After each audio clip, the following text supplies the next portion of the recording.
Hi, everyone. Thank you so much for tuning into today's Author Talk series brought to you by the Library Speakers Consortium. The Library Speakers Consortium is a partnership of more than 500 library systems across the US, Canada, and New Zealand with the goal of making Author Talks more accessible to communities of all sizes. I am Brandon Adler, your host and moderator in conversation with each of the acclaimed authors and presenters that you will hear from throughout our series. Today, we are so honored to have award-winning journalist and author Joseph Lee with us to chat about his memoir, Nothing More of This Land: Community, Power, and the Search for Indigenous Identity. I know everyone's ready to get started. Before we do that, let's get the standard housekeeping information out of the way. It keeps everything running smoothly. We have compiled some questions that were pre-submitted with registration, so thank you for doing that. But you can also submit questions for the entirety of the talk by clicking the questions button that's just below the live stream video. It may be off to the side if you've switched views. Keep in mind, there are a lot of you tuning in today, so we'll get to as many questions as time allows. And don't worry if you have to leave early for any reason, all registrants do receive a link to the recording in about 24 hours. Now, to formally introduce our guest for today, Joseph Lee is an Aquinnah Wampanoag writer based in New York City. He has an MFA from Columbia University and teaches creative writing at Mercy University. His writing has been published in The Guardian, BuzzFeed, Vox, High Country News, and more. He was a Margins Fellow at the Asian American Writers Workshop and a Senior Indigenous Affairs Fellow at GRIST. Welcome, Joseph. Hello. Thank you. We're so happy to have you here. How are you today? I'm doing pretty good. I am excited to be here and excited for the conversation. Yes, me too. And we have a lot of excited people tuning in. So we're just going to We're going to jump right in, excuse me. So can you start by, for maybe those who haven't read the book yet, giving kind of a quick introduction to the story that you're telling readers in your memoir, Nothing More of This Land? Sure. So I am Aquinnah Wampanoag, which is a small tribe on Martha's Vineyard, the small island off the Massachusetts coast. And, the island is really known for being kind of this fancy vacation destination, beautiful beaches, celebrities, movie stars, presidents. And the book really starts there with my childhood experience of growing up, visiting my grandparents on the island and growing up in the tribe and trying to understand what it meant to be Wampanoag and what it meant to be from a place like Martha's Vineyard. And then from there, the book kind of tries to tackle these big questions around Indigenous identity, land, and sovereignty through the experiences I had growing up and through the experiences my tribe had. But then expanding those questions around the world, across the country to other tribes and Indigenous communities around the world to try to really understand, what does it mean to be Indigenous and how do we deal with these big questions confronting our community challenges like climate change, land dispossession, but also some of the really exciting things that Indigenous people are working on. So that's kind of the overall scope of the book. Great, thank you. Leslie from Indianapolis Public Library wants to know, how did you decide that it was time to tell your own personal story? Yeah, it's a good question. I think that for a long time I wanted to write a book like this, but I didn't necessarily know what form that would take or exactly how to tell the story. And I had a few, um, other writers and readers will know kind of like fits and starts of trying to figure out the right way in. And I think along the way, as I was trying to figure out the book, I was also really trying to answer these questions for myself. Mm. And at a certain point, what I realized was that I wanted to maybe bring readers inside that journey and take readers along with me to, me trying to answer those questions, me trying to figure things out, me interviewing family members, going back through tribal records, trying to understand our own history and how we got to where we are. And then as I, became a journalist and reporter and traveled around the country and met all these other Indigenous people, bring readers along with me to those journeys as well and try to like share that rather than sort of do all the work and then report back later of like, here are the 5 things that I learned. I really wanted the book to sort of tell the story of that exploration and make it more about the asking questions rather than the answers. And so I think it came to a point where, it felt like these questions, I've taken them maybe not as far as they can go, but to a point where I think there's something to say, there's something worth exploring. And something that I think a lot of people, whether Indigenous or not, might relate to or have a shared interest in. And I think that's sort of the point that I arrived at, saying like, okay, I think this, this is a story This is the way in. So you now. said then you became a journalist. So you started thinking about this, and then you became a journalist. So how long have you been working on this book and this topic? I guess there are a few ways of answering that question. Probably every, writer would say, the same thing. But like I was born with it. But so in many ways, yeah, the questions that I try to tackle in the book are questions I've been sort of trying to work through my whole life. But the current sort of project as a book, I really started thinking about 10 years ago when I was in grad school. And that was around the time that I was realizing actually how little I knew about my own tribe and our tribal history, and really wanting to learn more at that time.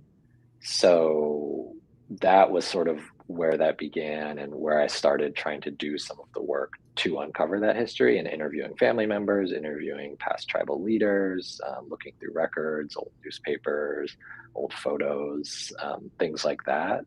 Um, and then in the 10 years since then, there have been sort of ups and downs, and times when I spent, a little bit more time on the project, times when I was working on other projects. Um, but yeah, so about 10 years ago was when I originally conceived it. And then this sort of version kind of came together in about the last 3 years. So how does it feel to see it out there in the world now and be talking about it as a finished product? Very strange, very bizarre. You work on this thing for years, and you spend a lot of hours, and a lot of it looks kind of just, me and the laptop, just sitting there alone at a desk. And then suddenly it's this thing that exists out in the world, and other people are reading it and responding to it. And, honestly, that's been the most amazing thing, is that people actually are reading it and responding to it. Because I know, it's so hard to get anybody's attention for anything, let alone a whole book, and a book on some complicated topics. So I really do appreciate readers engaging with it and asking questions, coming to events, conversations like this one. And so I'm just really grateful for this space and for everybody to be here asking questions. It's just, it's amazing, these things that I had been working through for so long, and trying to figure out. And part of the story of the book is realizing a lot of other Indigenous people have similar questions, and me traveling around and asking them those questions. And so that was like opening up one world to me, and now opening up this whole other world of readers who want to talk about these things has just been really incredible. That's amazing. At the beginning of the book, I love the way that you open the book telling readers about some Wampanoag legend as it pertains to the creation of Martha's Vineyard.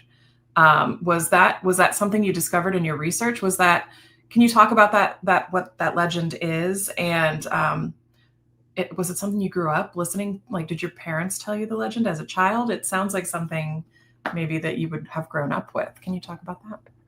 Yeah, so the legend is about one of our legendary tribal leaders. His name was Mashup, and he was a giant. And the story is really about the creation of Martha's Vineyard, and how the Wampanoag people arrived on Martha's Vineyard, and how some of the landmarks on Martha's Vineyard were created, and sort of how our community took shape.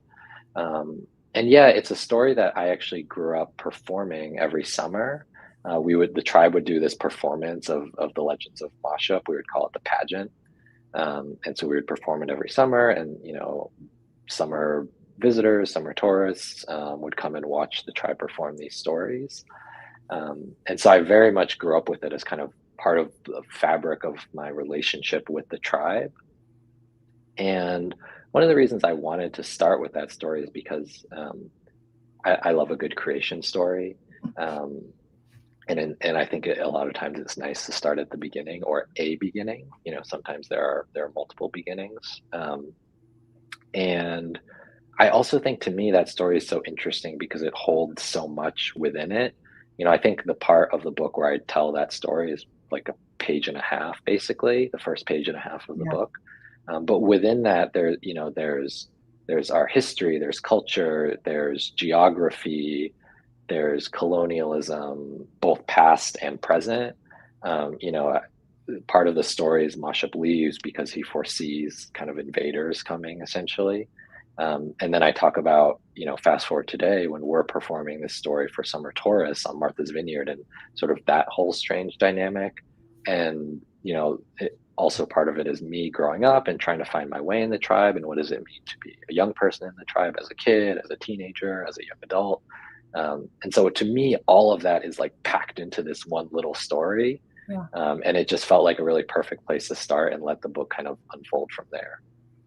It was an interesting kind of creative guidepost as well, because Masha kept coming up when you were telling some of your stories throughout the book.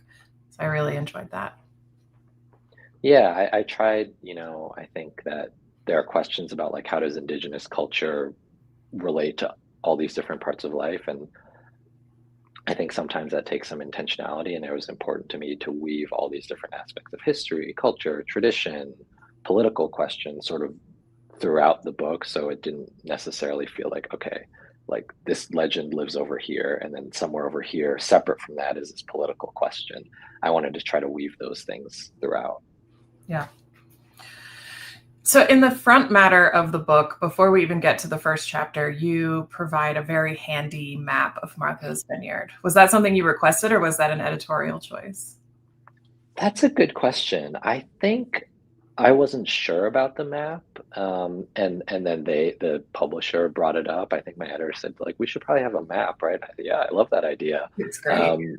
And then there were questions that there's sort of a lot of back and forth of like, okay, is the map just Aquinnah, our town on Martha's Vineyard? Is it the whole island? Is it the whole region? And we sort of tried to do a little bit of both. I think some readers will have a lot of familiarity with the area, and some will have much less. And so I wanted to make the map in such a way that hopefully everybody could kind of use it or learn from it as they need. But yeah, I think it's nice to be able to have a little bit of place location. Yeah, it's nice to flip back to, but I was also one of those people you were mentioning that didn't realize how big Martha's Vineyard was. So yeah, I quite enjoyed the map and being able to go and look at the 6 different towns that you break down that exist in Martha's Vineyard and their distinct characteristics. Why was it important for you to let everybody know about how different each of the different towns in Martha's Vineyard are?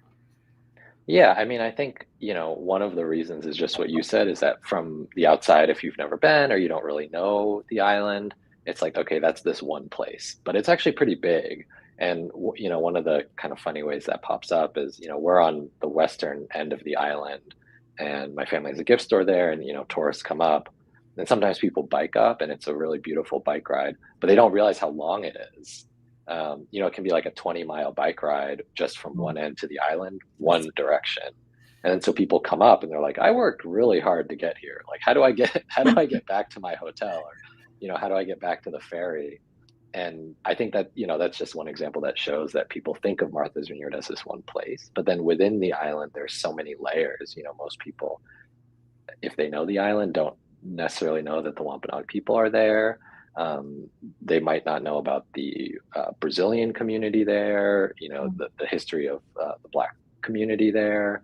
There are all these different layers to what Martha's Vineyard is, and I wanted to kind of capture that as much as possible. I think, for me, it's easy to kind of say like, okay, so everybody knows Martha's Vineyard, but when we say everybody knows Martha's Vineyard, it's like, well, what is the Martha's Vineyard that everybody knows? So I think it's important to kind of unpack that a little bit. That's great. So Karen from Sawyer Free Library is wondering if you can talk about your childhood. What was that like in the Aquinnah Wampanoag community, and what was your earliest memory of a day that you spent on Martha's Vineyard as a child?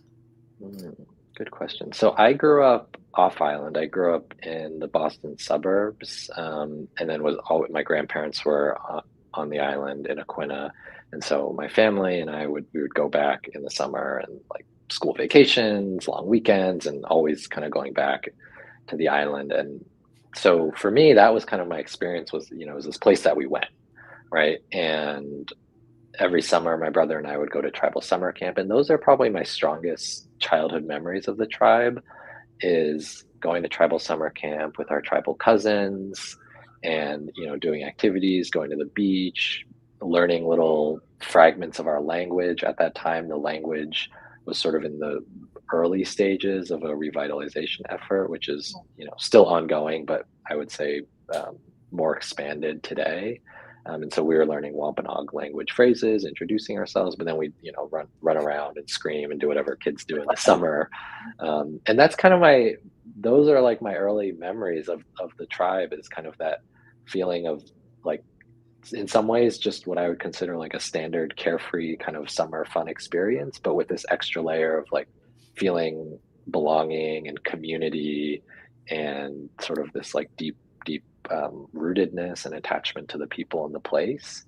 And so, I think about summer camp. We have a annual cranberry harvest festival, Cranberry Day, which is actually just a few weeks ago. And every year we would go for that. And just thinking of those like community gatherings, whether it was tribal summer camp, Cranberry Day, or just like a meal or some other event. That's really how I always thought about the tribe as a kid, and that sort of carried through as I got older. Yeah.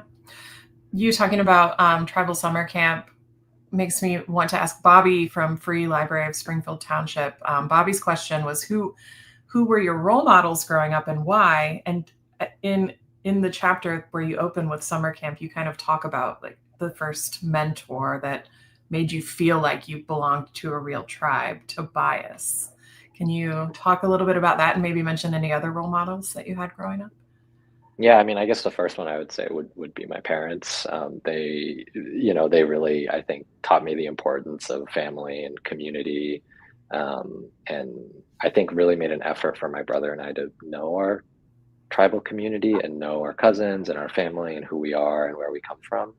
So it started with that, and yeah, the part that you're talking about is a moment with a cousin, Tobias, who is a little bit older and but younger than my parents, and so felt maybe a little bit more relatable. And I knew that he was pretty skilled in our language and knew a lot about our culture and history, and was doing competitive powwow dancing and sort of all these things. And I really admired that and sort of that commitment to our culture. And back then, I think I didn't know necessarily how to engage or what the different ways I had, the ways I could engage with being a tribal member. And so I really looked up to people like that who were kind of making their own way and finding ways to make it meaningful in their life. And I saw that with my mom too, volunteering with tribal projects, our tribal education committee, things like that. And just figuring out ways to like contribute and give back to the tribe was kind of something I always looked up to. Mm-hmm. One of the big things that your memoir addresses is this complex reality of the Aquinnah Wampanoag people being priced out of their ancestral land on Martha's Vineyard, and you discuss the 1970s and 80s as a time that saw a lot of dispute. Can you talk about the settlements between the Tribal Council and the Taxpayers Association and maybe what that ultimately led to?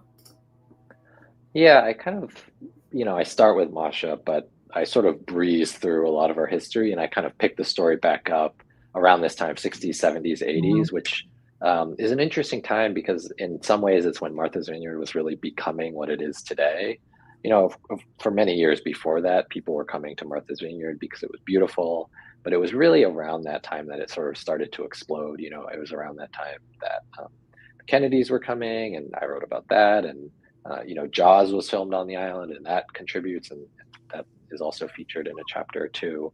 Um, but so around that time, as the island is sort of becoming more of a thing, and with that comes tensions over land. Land becomes more valuable, more people want to be there. The tribe was also trying to kind of assert itself, which was something you saw with a lot of tribes across the country at that time. Certainly before, but definitely at that time, tribes were really trying to assert themselves, reclaim land, reclaim rights, protect what they had. Um, and the tribe at that time was not a federally recognized tribe and was fighting for federal recognition. And a lot of complex legal land sort of situations were playing out. And one of the interesting things about that time period is there was a lot of disagreement within the tribe.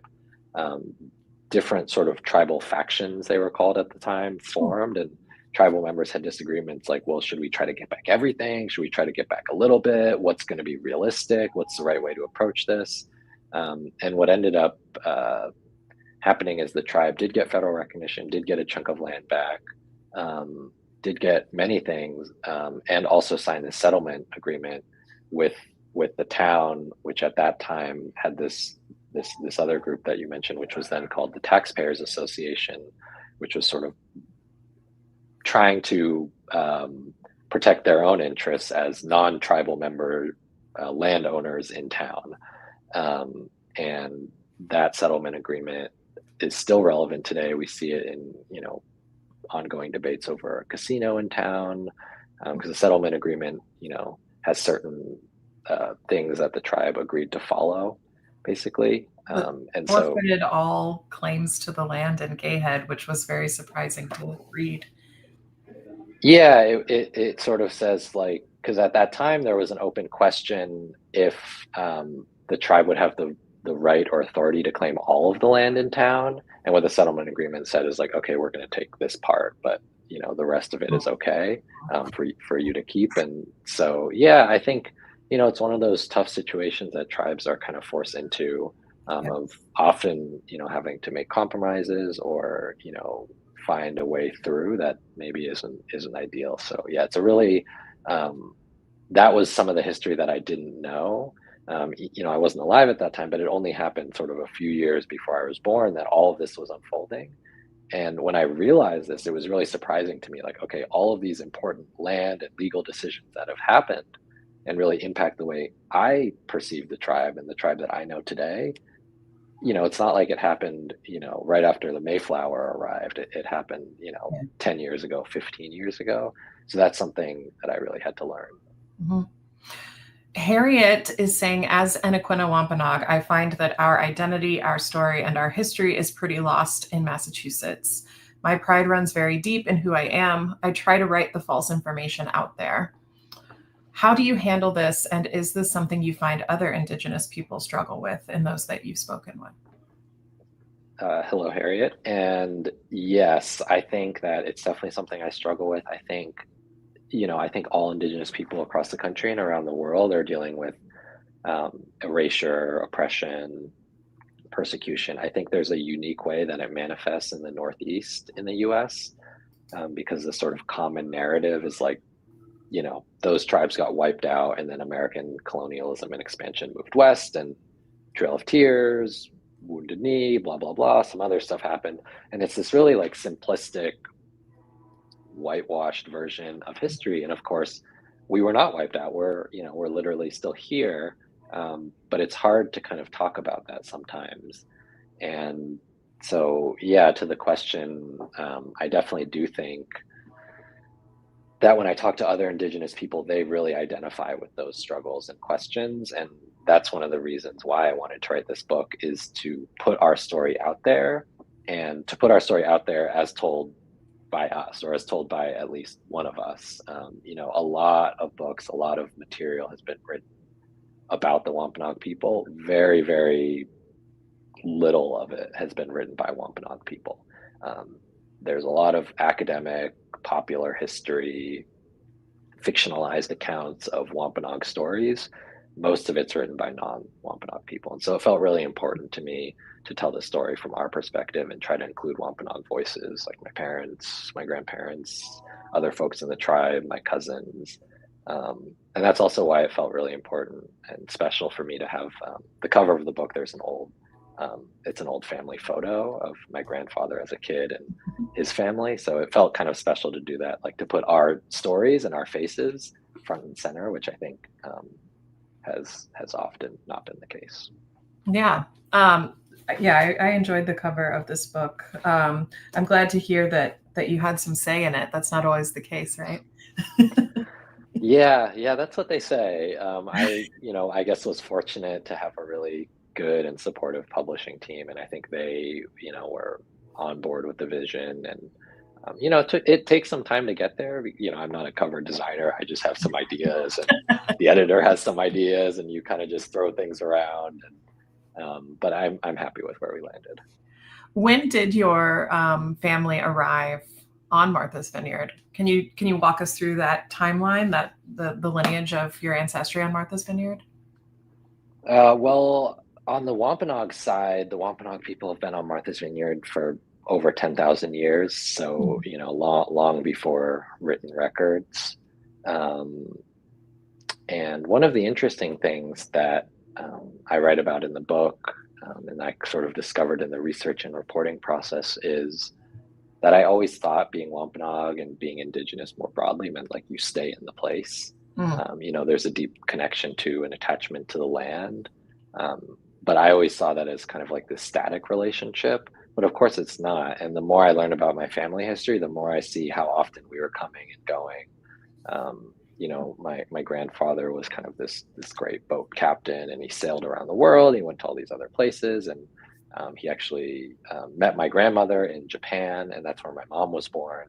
And then they moved back to the island when she was pretty young, and so there are all these sort of like ups and downs, comings and goings in the family history that complicate what was ultimately a oversimplified idea that I had of what it meant to Yeah. be Wampanoag. Mhm. So I think I'm jumping around a little bit here. Just the questions that are coming in are really good. So Cody is saying in chapter 7 of your book, you talk about sovereignty and the federal recognition process and its flaws. Can you talk a bit about how you think federal recognition and sovereignty intersect, or how they even may be at war with one another? What are your thoughts there? That's such a great question. I'll do my best. Sovereignty is such a complicated topic, and federal recognition is as well. And I think where I came at this in that chapter is that I had initially thought, I think, that sovereignty and federal recognition were just like one and the same thing. And what I think is more true is that federal recognition acknowledges or affirms a certain version of sovereignty or a certain aspect of sovereignty, but it's not the whole picture. And so, like I was saying, a few moments ago, I grew up a few years after the tribe had received federal recognition. And with that came many benefits. It was an exciting time. And because of that, I think I saw federal recognition and the sovereignty sort of attached to that as just like you did it, you're done, it's great kind of thing, as an accomplishment of my parents and my grandparents' generation, which it was. On the other hand, just because that is an accomplishment doesn't mean the work is done. And the more that I've learned and thought about sovereignty, the more I see it as like a work in progress, a perpetual sort of like trying to achieve forward motion and progress in some way. So to me, federal recognition is a part of that, but it's almost like a Americanized version of just a piece of sovereignty. It's a way that sovereignty functions legally in this country, in a way that the federal government legally recognizes Indigenous sovereignty. But to me, it's sort of not the full picture that captures the full range of Indigenous sovereignty. And in the book, I write about some examples of, what I find to be interesting examples of tribes trying to sort of push that and stretch that. I talk a little bit about rights of nature, which is this sort of growing legal movement, often led by Indigenous peoples, um, to sort of find a way to like insert Indigenous worldview and understanding into non-Indigenous legal systems. And to me, that's a version of like trying to expand what sovereignty means, trying to use sovereignty to Mhm. change the system in some way. So there are a lot of interesting examples like that. Mhm.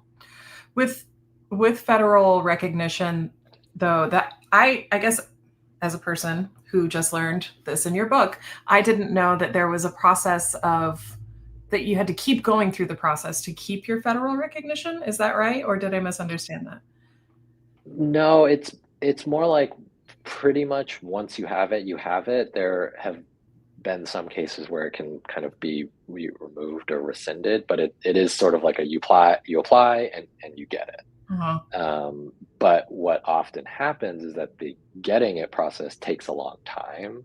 Okay. And in the case of my tribe, we actually applied once, or at least once, and were basically rejected the first time that the federal government said, okay, your claim is not strong enough, you're not meeting these criteria. There's actually a list of criteria you have to meet, and they evaluate it. But it's a huge undertaking. I've talked to tribes who do not have federal recognition and are considering it, but it's like you have to have a genealogist, you have to have a historian, an anthropologist, and you have to compile all of these documents and submit it, and it's an enormous amount of work. So that's maybe the process that you're thinking of. Okay, yeah, that is absolutely the process I was thinking of. I was also thinking of it in the respect of, what do federal recognition and community have to do with one another, especially from such an outside perspective, who's judging that community for approval for federal recognition? Yeah, it's really weird, and that's maybe the best word I have to describe it. And I read about this a little bit in the book, because I look at actually the documents that we submitted and that the federal government, replied with from our federal recognition process. And it's just really weird to me. I mean, there's a part where, we're a very dispersed community. I think we kind of touched on this a little bit. Most of the tribe no longer lives on Martha's Vineyard. Mm-hmm. And the federal document, they kind of acknowledge that. They're like, well, because of colonialism, this tribe is spread out. Not everybody lives there. They've faced these challenges. They've lost these things, or had these things taken away. So they're like, we understand that, but also because of that, they're maybe a little bit like less of a tribe than we would like them to be, which to me is just so weird, and it is really strange too, to have outsiders judging what your community is and defining what a community should look like. So to me, it's very bizarre that there exists a federal criteria at all to evaluate this. But and that's one of the reasons why I do think, it's not to say that federal recognition isn't important or doesn't matter, because it does. But I think if we look at that as the only way of understanding Indigenous community and sovereignty, I think we're really limiting ourselves. Mm-hmm. Yeah. Amanda says, in your book, do you address how modern day capitalism has impacted your tribe and others?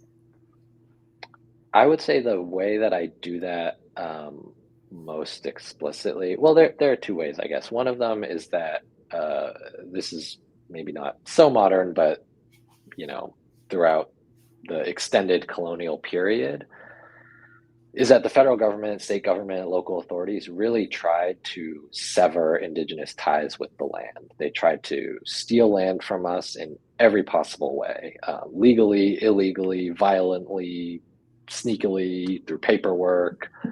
Every trick or cheat in the book, they tried it. And one of those ways to do that was to try to destroy Indigenous culture, right? I think most people have heard about Indigenous languages. But really just trying to destroy what it means to be Wampanoag, or whatever tribe we're talking about, and just destroy that sense of self, that sense of identity, that sense of community.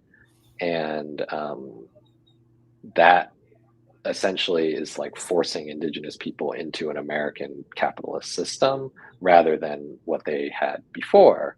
And one of the ways that manifests is through private land ownership, which the most common way that happened is through allotment policies, where land that was originally collectively owned by a tribe or Indigenous community would then be divided and assigned, like, okay, you have your plot of land that you own and pay taxes on. I have my plot of land that I own and pay taxes on. And so that system was devastating for Indigenous communities across the country. I think there are ways that this can be tracked. It's like millions of acres were lost due to this one type of policy over the years.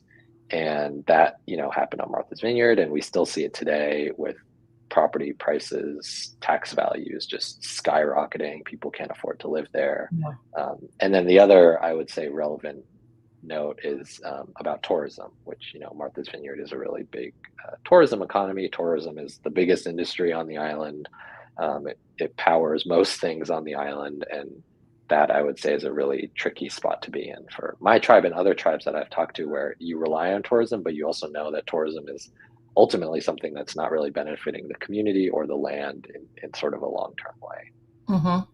That's the perfect segue to the next question. Stephanie says, the Hat Marchug Gifts chapter talks about your family store on the cliffs in Aquinnah, which was opened by your grandparents, and your parents eventually took over.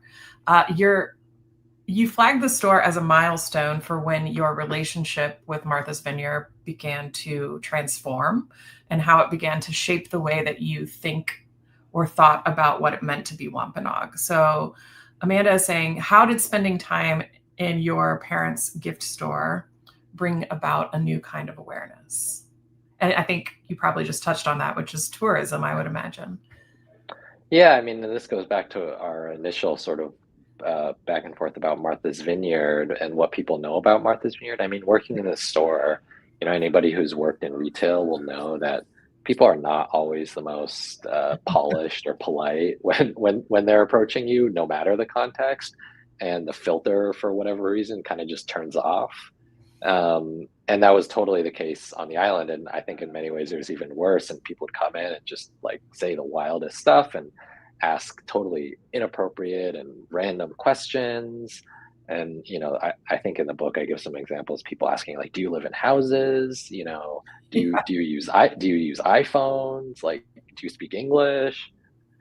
Just really, pretty bizarre stuff. And I think going through that and dealing with that year after year, one, it takes a toll. It kind of just grinds you down and is really draining. But it also, to me, it was really instructive in the way that most Americans and most people think about what it means to be Indigenous and just how little they know and how little they understand. And one of the things that I had to sort of confront within myself is how that actually almost impacted me. I knew that what they were saying was wrong, and I'm like resisting it. I want to argue with them, or like, do I just smile and like, here's your bag? But I couldn't, I almost couldn't help but sort of letting it get to me. And I'm like, okay, I know what they're saying is wrong, but like, well, what is right then? And so I knew sort of, okay, these are the stereotypes. This is not true. But I realized I didn't know that much about what was true. And I'm kind of trying to resist what they're saying, but I didn't necessarily have all the tools or answers to really have that conversation. And so that was really one of the things that kind of sparked wanting to write the book and wanting to learn more and sort of go on this long exploration, was those experiences in the store and realizing like I can't limit my understanding of what it means to be Wampanoag as like fielding these terrible questions. Yeah. So then how did your own understanding of that identity evolve as you wrote the book over the 10-year process?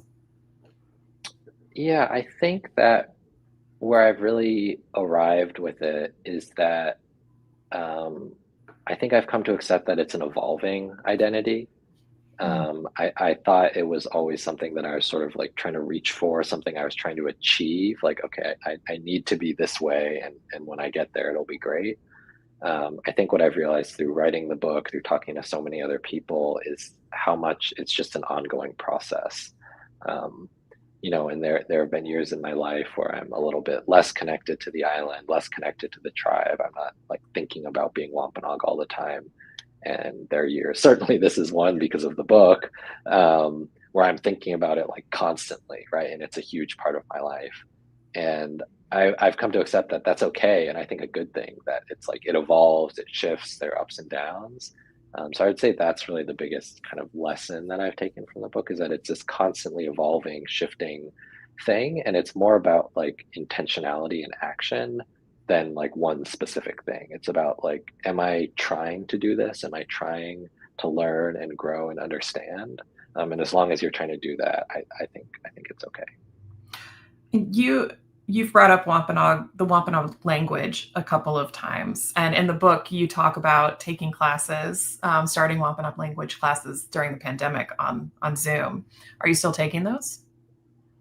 I have not taken a Wampanoag class in a minute, but I gotta get back to it. um, so Robert and many others, there are a lot of people commenting about how focusing on preserving culture through language was really intriguing. And Robert from Danbury Library is saying, can you comment on how speaking native languages contribute to identity, pride, and well-being in Native communities? Yeah, thanks, Robert. I think it really varies on the person and the community. I think for me, um, for a long time, I actually really struggled because there were so many other Mm. ways I wanted to connect to the community beyond language.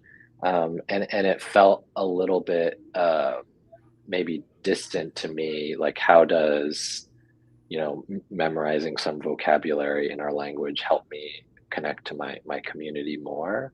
And it was one of those during COVID when I was taking a Zoom language class, which was the first time we offered it on Zoom.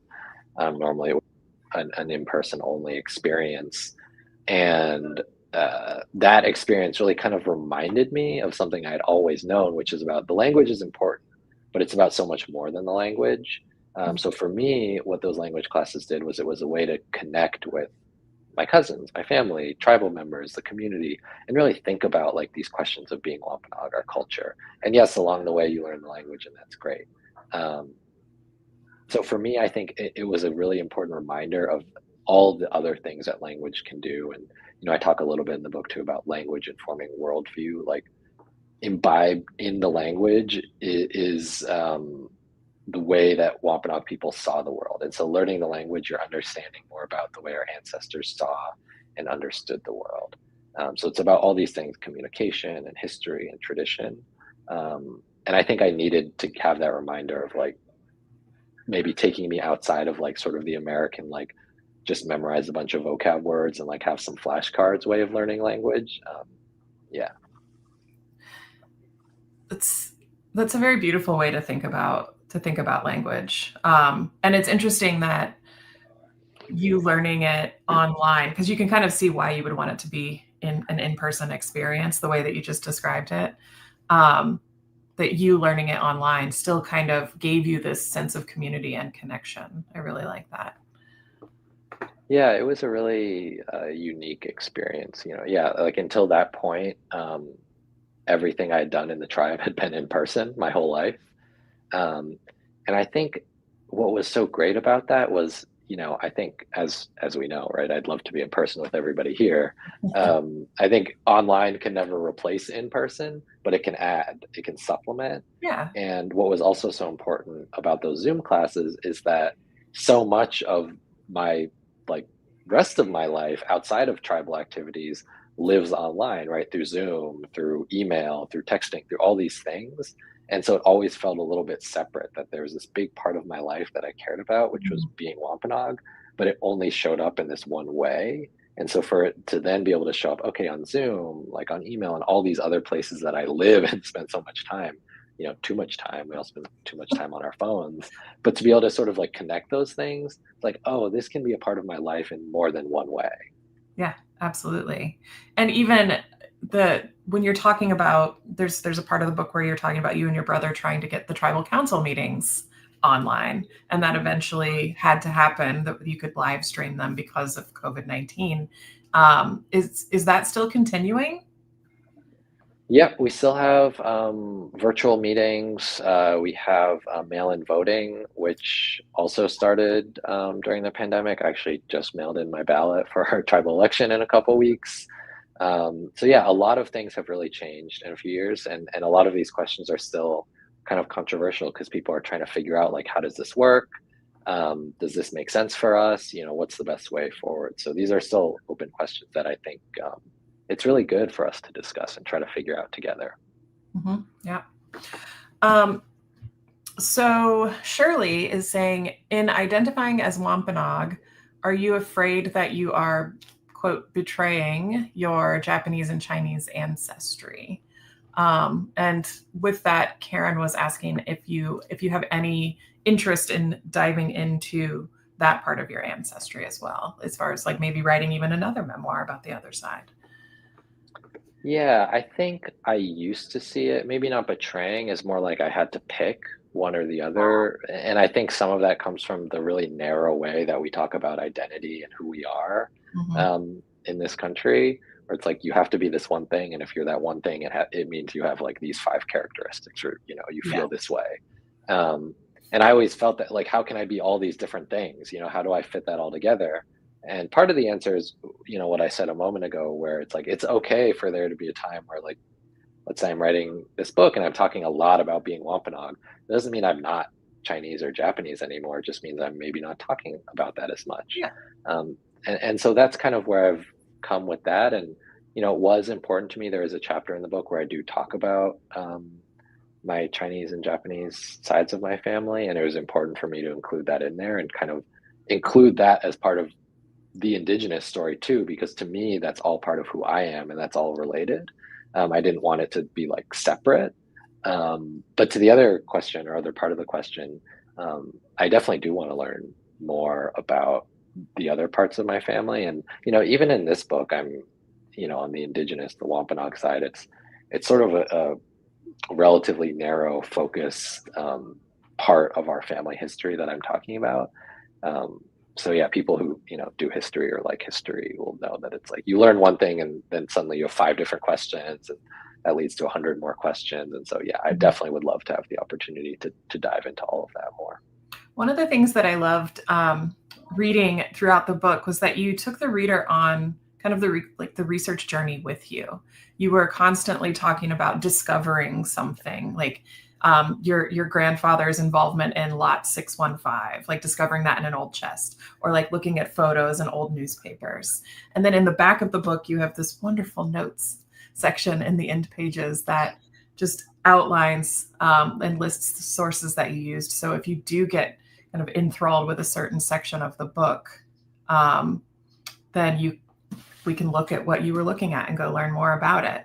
So first, thank you for doing that. That was incredible. But was that a stylistic choice to kind of just include the research at the forefront throughout the book? Because oftentimes I get to say, well, what did you use as research? But you told us throughout the whole book. Yeah, I think it was a deliberate choice, and that's because what I was saying earlier, like I really wanted to bring readers along this journey of Yeah. discovery or exploration with me. And one of the reasons I wanted to do that is I really wanted to own my own perspective. I wanted to say, like, this is where I'm coming from, this is what I know, this is what I don't know. And I wanted to be really upfront and transparent with readers about that. Mhm. It felt really, really important to me. In many ways, the book is my story, but it's not maybe a pure memoir in the sense of like I'm talking about a chunk of my life and like here's what happened, in this moment, and here's what happened in this moment. There's a little bit of that, but I think it's more personal in the sense that it's sort of all processed through my perspective Yeah. and all processed from my point of view. So I wanted to make sure that I let readers see that and let them see me trying to figure things out. Right. And I also kind of thought of that from like a craft standpoint as that's kind of the connective tissue and sort of the narrative arc that brings the book together. Because at a certain point, there are parts that are more narrative, or there are parts where like suddenly I'm in Alaska and, like we skip ahead a couple years. But I wanted to sort of explain to readers, well, why I was doing that, and like here's how my brain is working. When I see this, I'm thinking about this, or it reminds me of this thing, and so now I'm going to tell you about that thing. Mhm. So I really wanted to do it that way. And then, yeah, I mean, hopefully people will have the opportunity to look at the notes section for stuff that they're interested in.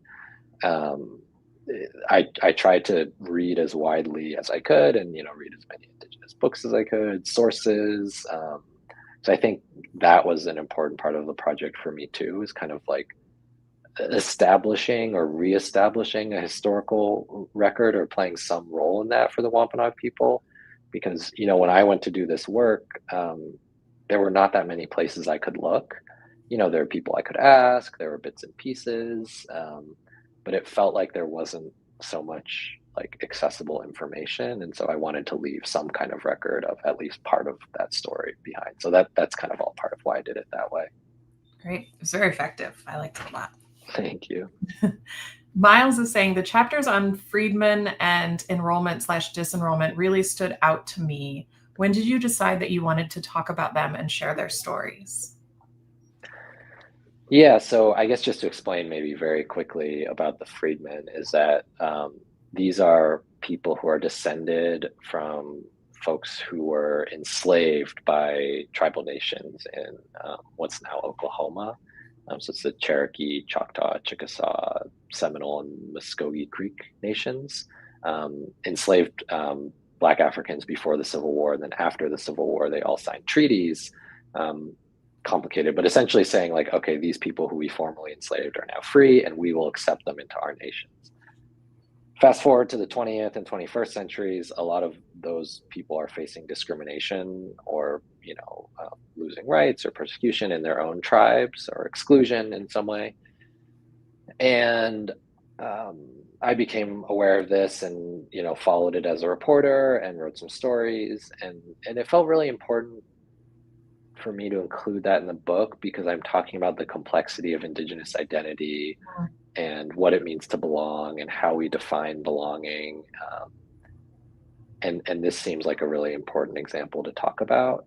And disenrollment is also was mentioned in the question, and so that's when tribes will like remove a citizen, say you're no longer a citizen or you're a tribal member and now you're not, and that's been a really sort of like obviously controversial, obviously really fraught, really tense thing that's been happening across Indian country. And I really want to talk about those two things for the purpose of talking about identity and belonging, but also talking about internal disagreements and the way that tribes are having to fight over these things and having to figure out these questions.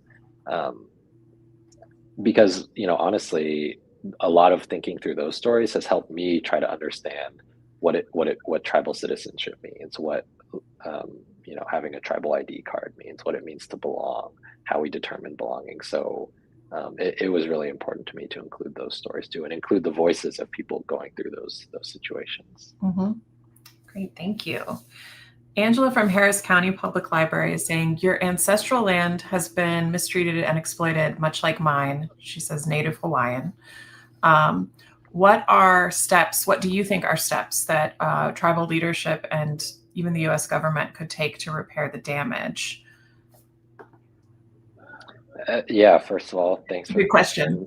There's definitely, I always, I enjoy talking to your people because we have a lot in common, island nations, with, a big tourism issue, stereotypes about what our islands are like. So I feel kind of a strong kinship there, I guess. Yeah, very different responses, I guess. I mean, I think what tribal leaders can and should do is everything they can to support their own people and support tribal initiatives, support tribal work, support Indigenous agency, and empower their people to have those conversations, even when they're hard conversations. I think those conversations are going to be happening and they're going to be impacting us, like decisions about land, decisions about sovereignty, identity, political belonging, those sort of things, water rights, dealing with climate change. So those conversations are happening. We need to be a part of them, and we need to be having them amongst ourselves, even if it's complicated and awkward and tricky. On the federal government side, I mean, it'd be great to get some land back.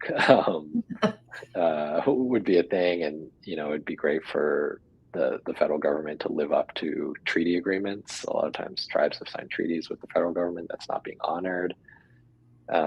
We're seeing that right now with federal funding being cut for a lot of programs that, in many cases, are treaty rights or legal responsibilities by the federal government.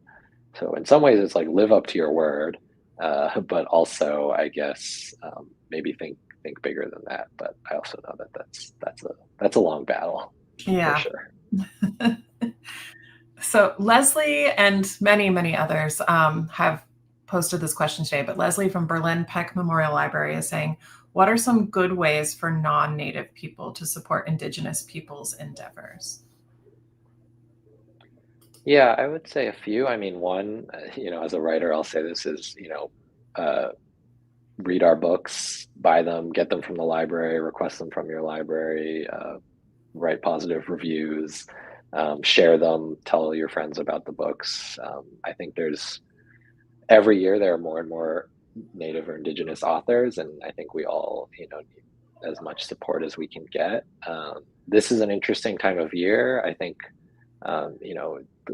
Indigenous Peoples Day, Native American Heritage Month, Thanksgiving. A lot of people are thinking about us this time of year. I would encourage people to think about us throughout the year.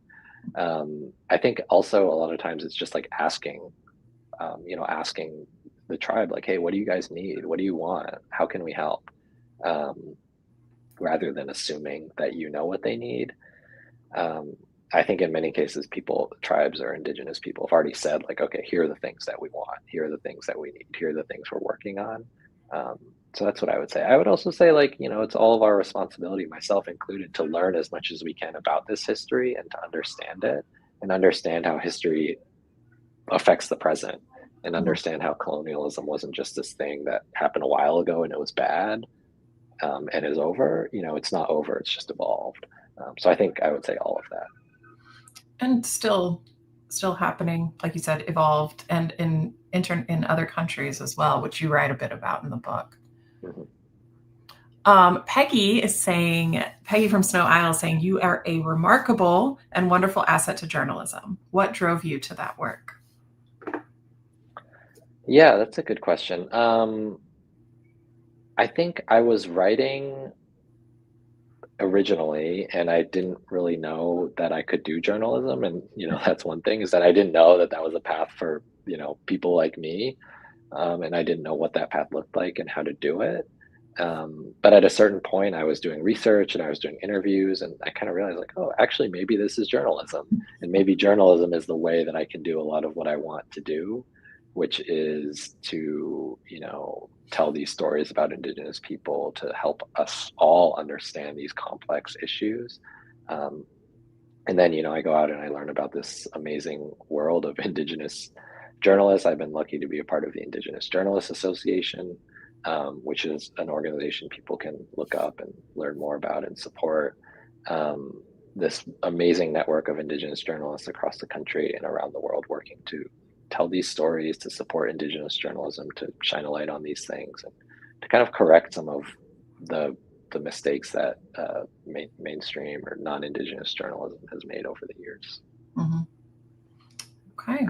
Well, we only have time for a couple more questions. I'm going to ask Mark's question because a lot of other people have also asked it. But do you still spend your summers in Aquinnah? And do you have a favorite place that you like to go on Martha's Vineyard in general, or even in Aquinnah? Yeah, I still go back every summer. I don't get to spend as much time as I would like. This year, I actually had to spend a little bit less because the book came out in the summer, and so I was kind of traveling around doing book events, which was really amazing. But it did unfortunately cut into the Aquinnah time. But I still got about a week and a half at home this summer. Hopefully, I'll go back again soon. My favorite place, I would have to just say, is down at the beach, and going clamming. And I write about this a little bit, Mhm. especially at the end of the book. I write about this. Going clamming is really just my favorite thing to do when I'm home. And there are a couple Also up spots the on the river. beach. Yes, we've got some, and on the spine as well. There's some little clams. Oh, yeah. Yeah. Nice. So yeah, great cover designer, really featuring all my favorites. But yeah, clamming on the beach is the best, and just being in the water and spending some time down there. Did you get to do a book event on Martha's Vineyard? Yeah, I actually did two. I was there for the Martha's Vineyard Book Festival, which was a Okay. really lovely experience. And then we did an event with the Aquinnah Cultural Center in Aquinnah, at our town hall, and that was really cool. Kind of like the hometown event, which was a lot of fun. That probably would be a lot of fun. I also feel like that would be more nerve-wracking than talking to strangers for some reason, but that's probably just me. No, yep, you're right. Yep, people in the community always have opinions, which is great, but it is a little bit, yeah, like people who really know. It's definitely a little more nerve-wracking, but it went well, I think. So, I'm positive it did. Okay, so the last question we like to close with is, what are you reading right now that everyone should run out to the library and check out immediately? I've got an answer I'm very excited about, which is "To the Moon and Back" by Eliana Ramage, who's a Cherokee author. This novel came out maybe like 2 months ago, a little Okay. less than 2 months ago. It's about a woman trying to be the first Cherokee astronaut. Really just amazing and really cool, and part of this kind of, like, I guess, new wave of Indigenous authors. So yeah, definitely get that one. Amazing. Thank you. And thank you so much for joining us today. It's truly been a pleasure to talk to you for the last hour. And thank you for sharing, your life with us and your wisdom. Thank you so much. Thank you. This was really great. And thanks everyone for all the questions. I want to extend a huge thank you to all of our viewers for tuning in to the Author Talk today. Without your support, none of this would be possible. So we thank you for choosing to spend your time with us. I do want to remind you that if you scroll down below the live stream video, you can see the resources area, which contains a link to Joseph's memoir, Nothing More of This Land. We look forward to everyone joining us next week on November 13th when we chat with novelist Amanda Peters about her award-winning novel, The Berry Pickers. Be sure to register for this and lots of other great events on your library's event page. I'm Brandon Adler, and thank you for joining us.